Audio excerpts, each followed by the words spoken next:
హాయ్లో welcome back. ఈ వీడియోలో ఏంటంటే ఏపీ ఇంటర్ రిజల్ట్స్ అయితే వచ్చేసాయి కదా. సో దాని నుంచి ఎంతమంది పాస్ అయ్యారు, ఎంతమంది ఫెయిల్ అయ్యారు, అలాగే సప్లిమెంటరీ బెటర్మెంట్కి సంబంధించి ఎగ్జామ్ డేట్కి సంబంధించి వీడియోలో అయితే డిస్కస్ అనేది చేసుకుందాం. అట్లాగే ఎగ్జామ్ ఫీ దాని గురించి కూడా వీడియోలో అయితే డిస్కస్ అనేది చేసుకుందాం.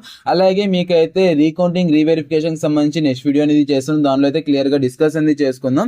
సో ఈ వీడియోలో ఏంటంటే ఎంతమంది పాస్ అయ్యారు, ఎంతమంది ఫెయిల్ అయ్యారు, అలాగే సప్లిమెంటరీకి సంబంధించి మాట్లాడుకుందాం. సో సప్లిమెంటరీ పరీక్షలకు సంబంధించి చూసుకున్నట్లయితే ఇక్కడ స్క్రీన్ పైన డిస్ప్లే అవుతుంది కదా. సప్లిమెంటరీ పరీక్షలు ఎప్పుడు అంటే ఇంటర్ సప్లిమెంటరీ ఎగ్జామ్స్ మే 12 నుంచి 20 వరకు ఎగ్జామ్స్ అనేది జరుగుతాయి అన్నమాట. సో రెండు సెక్షన్లోనూ మనకైతే ఎగ్జామ్స్ అనేది ఉంటాయి అన్నమాట. సెక్షన్ ఒకటైతే మనకు 9 గంటల నుంచి 12 గంటల వరకు, అలాగే మధ్యాహ్నం సెక్షన్ అనేది 2:30 గంటల నుంచి మనకైతే 5:30 వరకు ఎగ్జామ్స్ అనేది ఉంటాయి అన్నమాట. అలాగే ప్రాక్టికల్ ఎగ్జామ్స్ అన్నది మే 28 నుంచి జూన్ 1 వరకు ఎగ్జామ్స్ అనేది జరుగుతాయి అన్నమాట. ఓకేనా. సో దీనిలోకి సంబంధించి మనం అయితే కంపల్సరీగా ఫీజు అన్నది 15 నుంచి 22 వరకు ఎగ్జామ్ ఫీజు అనేది పే చేయాల్సి ఉంటుంది.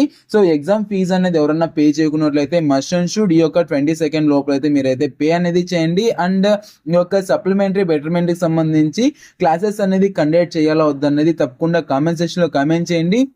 మీకైతే దానికి సంబంధించి క్లాసెస్ కూడా లాస్ట్ టైం అయితే కండక్ట్ చేయడం జరిగింది. సో చాలా మంది జాయిన్ అయ్యారు. సో వాళ్ళకైతే యాక్చువల్లీ ఇదైతే పెయిడ్ అనమాట. సో చాలా మందికి అంటే మంచి మార్క్స్ స్కోర్ చేయడం అయితే జరిగింది అనమాట. సో దట్స్ వై మీరైతే జాయిన్ అయినది అవ్వండి. సో వాట్సాప్లో మీకు కావాలంటే మెసేజ్ అనేది చేయండి గైస్. అండ్ ఇంకా ఎంతమంది పాస్ అయ్యారు, ఎంతమంది ఫెయిల్ అయ్యారు దానికి సంబంధించి చూసుకున్నట్లయితే ఫస్ట్ ఇయర్లో అయితే 70%, అట్లాగే సెకండ్ ఇయర్లో అయితే 83% మెంబర్స్ అయితే పాస్ అవడం అయితే జరిగింది అనమాట. సో ఇంకా క్లియర్గా ఇక్కడైతే చూపిస్తున్నాను చూడండి. సో ఇంటర్ పరీక్ష ఫలితాలు విడుదలయ్యాయి. ఓవరాల్ గా మనకైతే 70% ఫస్ట్ ఇయర్ లో 70%, అట్లాగే సెకండ్ ఇయర్ లో 83% మెంబర్స్ అయితే పాస్ అయినట్లయితే మంత్రి లోకేష్ గారు అయితే చెప్పారనమాట. సో 2014 నుంచి ఇదే అత్యధికంగా పాస్ అవడం అయితే జరిగింది అనమాట. సో జూనియర్ కళాశాలలోను మనకైతే 69% మంది అయితే పాస్ అవడం అయితే జరిగింది అనమాట గవర్నమెంట్ కాలేజెస్ లో.